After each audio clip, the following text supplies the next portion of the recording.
দেখুন, মেসিকে নিয়ে যুব ভারতী ক্রীড়াঙ্গনে যেটা হলো সেটা দুর্ভাগ্যজনক, লজ্জাজনক এবং অত্যন্ত কুরুচিকর।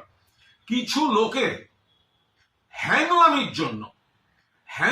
জন্য এরকম একটা লজ্জাজনক পরিস্থিতি কলকাতার উপর হলো।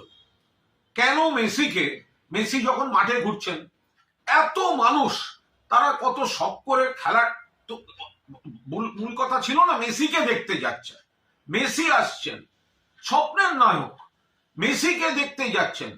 তো মাঠের মধ্যে যখন মেসি ঘুরছেন, তো বাকিরা মেসিকে একটু সামলে, শুধু শুধু তার নিজস্ব দেহরক্ষী দিয়ে একটু ভিড় থেকে আগে মানুষের দিকে তাকিয়ে হাত নাড়তেন। তারা যারা এই এত দামি টিকিট কেটে দেখতে এসছেন, তারা দু চোখ ভরে দেখতেন।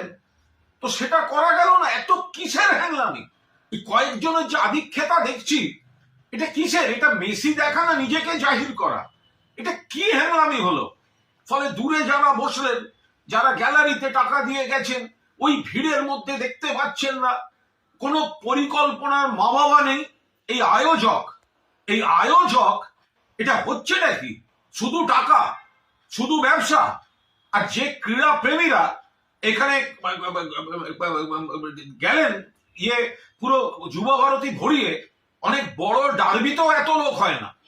সে মানুষগুলো কিন্তু সকালে গেছে শুধুমাত্র মেসিকে দেখবে বলে। মনে রাখবেন 2011 খেলা হয়েছিল, মেসি খেলেছিল আর্জেন্টিনা ভেনেজুয়েলা।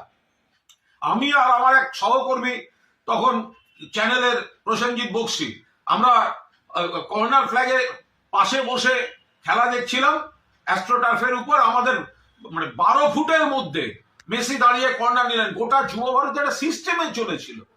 এটা কি? যারা মাঠের মধ্যে, একটা মানুষ গ্যালারিতে বসে সে কি দেখবে ওই ভিড়ের মধ্যে?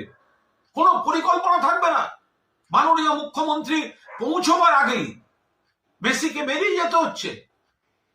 জল ছুঁড়েছেন কিছু দর্শক, জল ছোড়াটা হয়তো অন্যায়, উচিত নয়, আলাদা।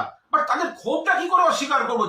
যে মানুষটা এত দামি টিকিট কেটে সকালবেলা নীল সাদা জামা পরে মেসিকে দেখবেন বলে গেছেন, তিনি যদি দেখেন ওই দূরে ওই একটা জটলা শুধু ঘুরে বেড়াচ্ছে, এই হ্যাংলাগুলো কারা? এই আয়োজকটা কে?